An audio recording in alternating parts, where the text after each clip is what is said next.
Don't get in the car. That voice. Hoarse, desperate, slicing through the afternoon air like glass.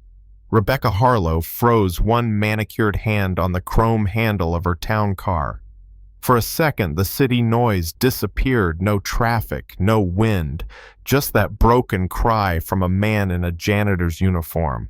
Her security guards swarmed instantly, shoving him against the stone wall, keys falling from his pocket, his breath knocked out in a grunt. Rebecca turned, fury rising. This was her headquarters, her schedule, her life running on seconds, and some night shift custodian had just stopped it cold.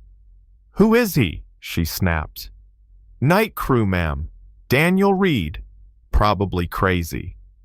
Daniel gasped, twisting against the cuffs. "Please don't let her get in." "The car, it isn't safe." The word hung between them like smoke. Safe. In her world, that word wasn't random. It was protocol. It was risk assessment.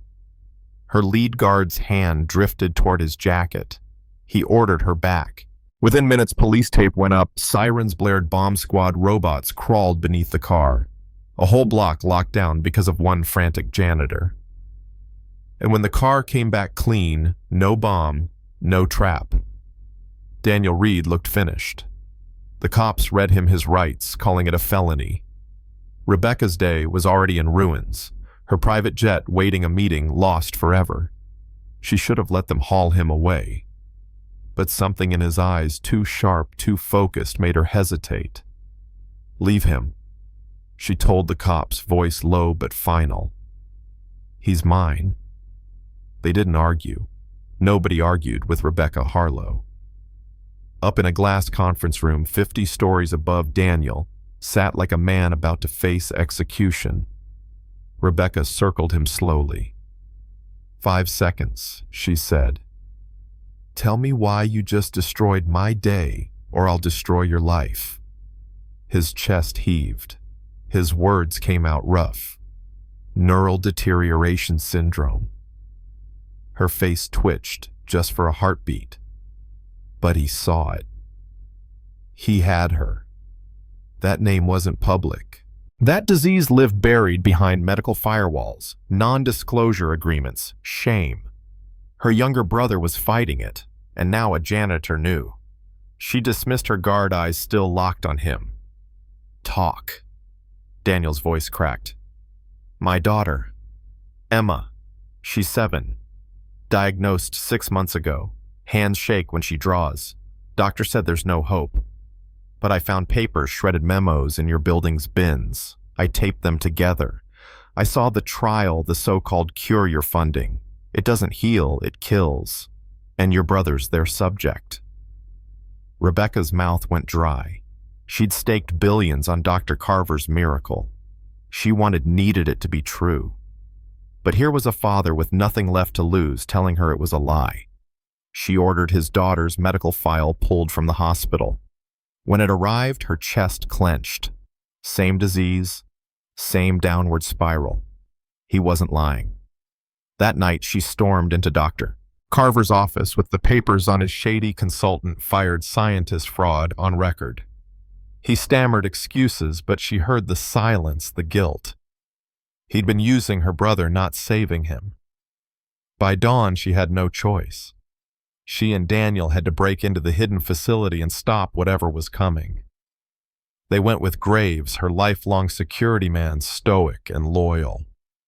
Daniel studied the blueprints, his eyes catching what trained operatives missed: a maintenance conduit 30 inches wide.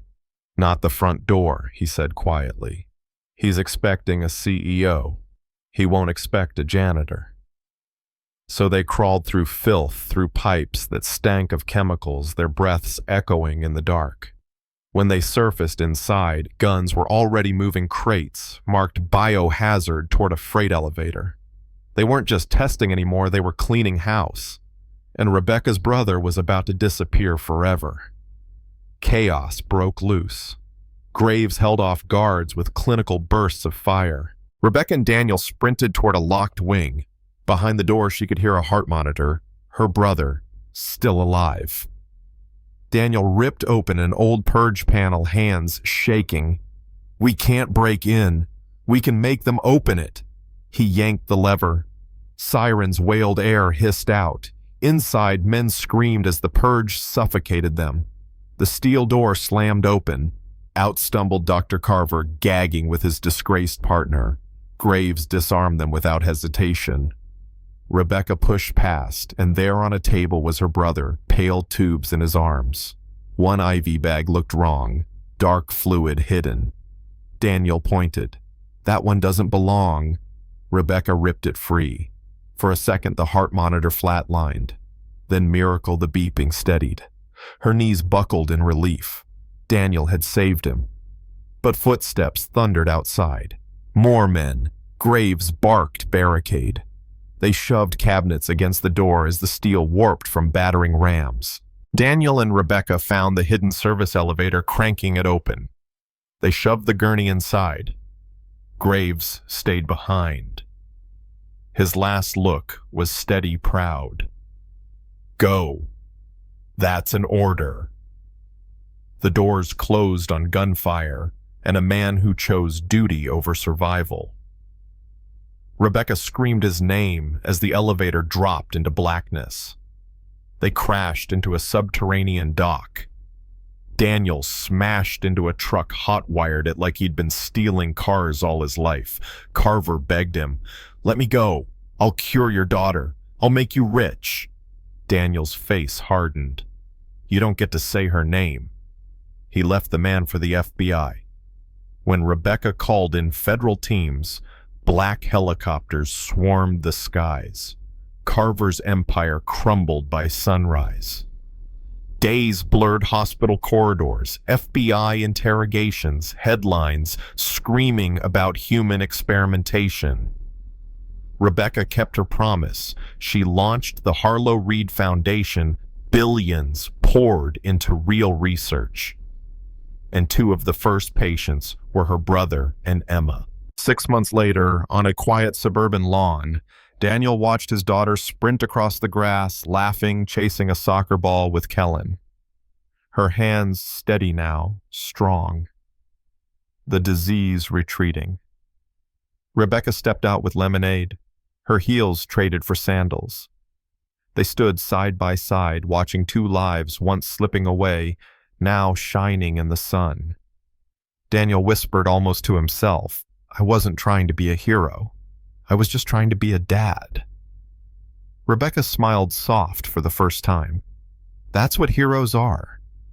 And maybe she was right. But let me ask you, what do you think? Was Rebecca just as guilty for letting the fraud go on so long? Should Daniel have trusted her, or was teaming up with the woman funding the nightmare the only shot he had? I want to hear from you. Drop your thoughts below. Tell me what you would have done if you were in Daniel's shoes. And if stories like this pull you in, hit that like, hit that subscribe, because we've got a lot more fire coming.